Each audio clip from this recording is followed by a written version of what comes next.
moment.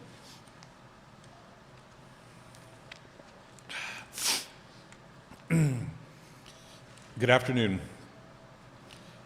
After tragedies like this, we often look for reasons to explain unreasonable and unexplainable events, but oftentimes none come. Yesterday, 3 families received the call that law enforcement families fear each and every single day.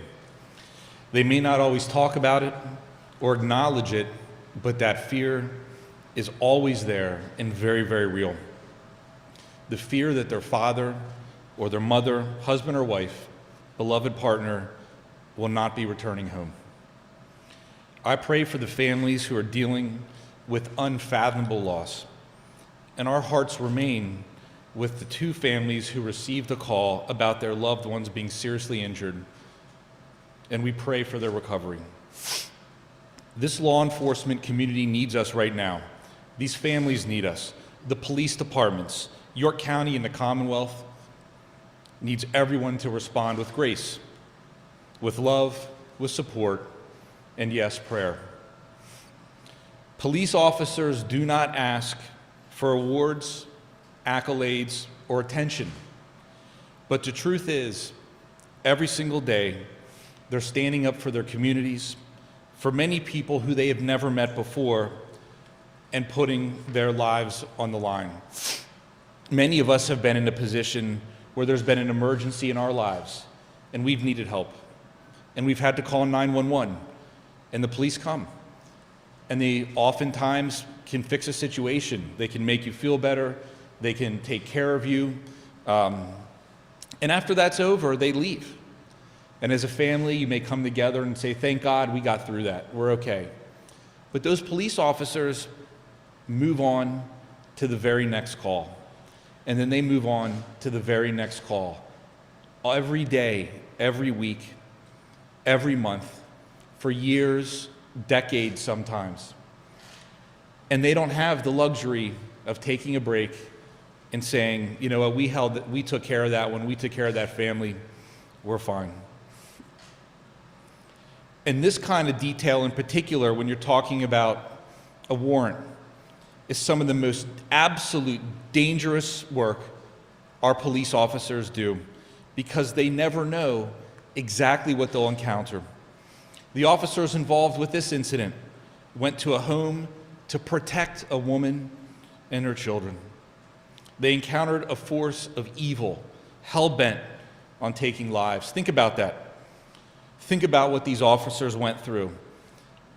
And I ask, do police officers not deserve the full embrace and support of society? Being a police officer means kissing your spouse or partner and children goodbye every single morning or afternoon, depending on your shift, and heading off to a job where you have no idea what you're going to run into that day and what will be required of you. Our police officers today are so much more than law enforcement officials. They're social workers, mental health professionals, counselors, crisis interventionists, child care workers. And they have the bright light of public opinion and judgment shining on them every single day.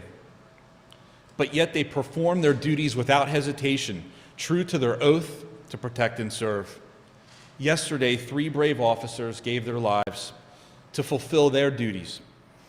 In the midst of that gunfire, their mission expanded from protecting a family to saving one another, and those actions saved lives.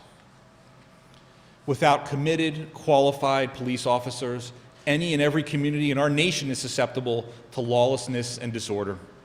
Families and children are vulnerable. Our older residents are vulnerable. Who's going to hold the line between a free society and lawlessness? Well, we all can play a role. I've heard it said before that more and more we have come to expect less and less from each other. Looking around our world, it's hard to argue with that. Society has become programmed to devalue human life. Perhaps it's social media or the news environment that thrives on outrage, or the loss of in-person connections and relationships. But that doesn't mean that we have to accept it. We have to get past the attitude that we are not each other's keeper. Step away from the keyboard and talk to a stranger, talk to a neighbor. Find a place to lend a hand. If we can't get beyond that attitude of selfishness for the sake of our society, then do it for the sake of these men, these heroes and their families. As one of Pennsylvania's most famous and favorite sons, Fred Rogers once said, "Look for the helpers." I implore us all to not only seek out the helpers, but support and empower them, emulate them. Again, the answers we seek, the logic or reasoning to explain how such a horrible, unimaginable tragedy can happen, they are hard to come by. So let's not rely on answers and instead take action. Not all of us swear the oath to protect and serve. Not all of us put on a uniform, but we are all capable of being the unrelenting force that overcomes evil. And I think we are. Late last night, after spending the evening at the scene of this horrific crime with our fallen heroes, my friends that were partners when I served as a district attorney, we made a very sad journey with their bodies to York. The rain was falling as if God himself was mourning with us. As I looked outside my window, lining each rural road, outside each home, standing in the rain were our fellow York Countyans, with American flags, holding a vigil for these men and honoring their sacrifices. I want everyone to know how important that was to the police officers and the law enforcement community of York County.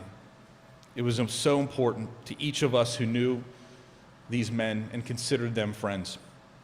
That is the humanity that we need in this moment and in our world. Thank you.